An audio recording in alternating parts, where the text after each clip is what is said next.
बेलगुंठा पेंठसाही स्थित श्री श्री जगन्नाथ स्वामी ब्रह्म महोत्सव एवं जगत जननी माँ लक्ष्मी मंदिर प्रतिष्ठार द्वितीय वार्षिक उत्सव महासमारोह पालित हो जाइछि।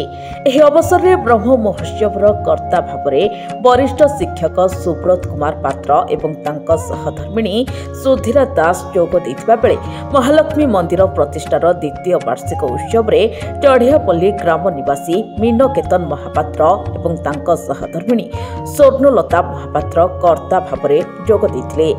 ब्रह्म महोत्सव अवसर में रीतिनीति मुताबक सूर्य पूजा, मदन मोहन विजे, यज्ञ, मदन मोहनंकर नगर परिक्रमा, महाध्वजा बंधन, जगन्नाथंक 108 आळती एवं ब्राह्मण भोजन अनुष्ठित होइतिला।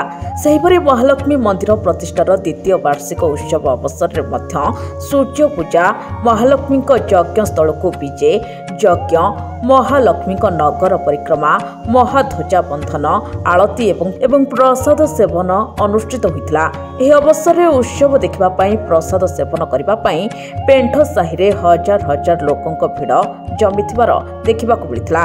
कार्यक्रमर मुख्य आकर्षण साजिथिले विशिष्ट प्रवचक पंडित श्री भजराम शतपथी। वर्णाढ्य परिवेश मध्य 5 दिन व्यापी प्रत्यह संध्यारे पंडित श्री शतपथी प्रवचन देथिबा बेले शह शह महिला एवं पुरुष श्रोता तांको प्रवचन सुनिथिले। कार्यक्रम में पंडित श्याम सुंदर पंडा, रामकृष्ण पति, दुर्गा प्रसाद पति एवं राधाकांत पति पौराहित्य करथिबा बेले मंदिर पुरोहित पंडित उपेन्द्र नाथ पति, ब्रजेन्द्र नाथ पति, गौरी शंकर पति, हाड़ू बंधुपति एवं सुधीर कुमार पति कार्यक्रम परिचालन में सहयोग करथिले। बेलगुंठारू शिवराम चौधरी रिपोर्ट, अक्षर लाइव।